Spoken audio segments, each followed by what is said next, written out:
On Pruitt and all new at 6 tonight, county leaders say that they are willing to restore the officers' paid holidays. Channel 2 Action News was the first to tell you about DeKalb officers hitting the county where it hurts, in the pocketbook, with a 30% drop in traffic tickets written last month.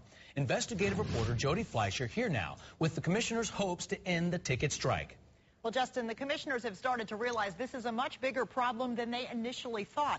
Cutting pay for 7 holidays countywide is one thing for employees who spend the time at home with their families.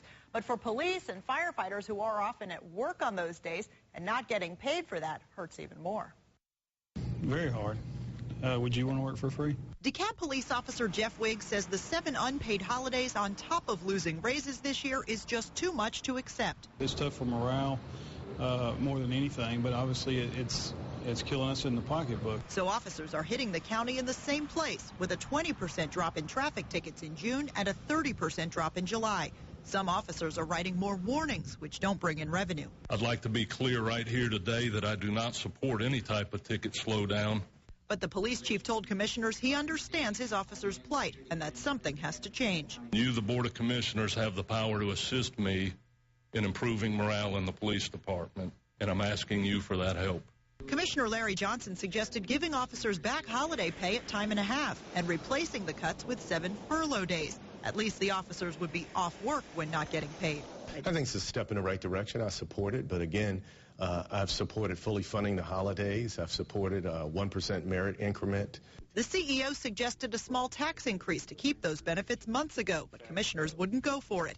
And they have a word of warning to officers enforcing the ticket strike. If it hits the bottom line, we then going to have a further deficit. And then guess what? We're back where we started. Jeff Wiggs calls the effort encouraging. I don't want to sound ungrateful. It is better, but there again, it's putting a Band-Aid on a knife wound because at the end of the year, we're still making less money. The commissioners hope to vote on giving back the holiday pay to public safety employees in about 2 weeks. But before the officers start patting themselves on the back, the CEO warns if there's evidence specific officers are deliberately lowering revenue, appropriate action will be taken. It is tough to prove, though, since ticket writing is left to an officer's discretion. Justin? Thank you, Jody. And now more details on the ticket slowdown. Now, based on records obtained by Channel 2 Action News and the Atlanta Journal-Constitution, you can see the numbers for May 09 and May 2010 were about the same. But in June, ticket writing dropped by nearly 5,000 tickets. That's 20%. Then July, DeKalb down nearly 7,000 tickets, about 30%. If the average ticket is $150, that is nearly $2 million in revenue lost.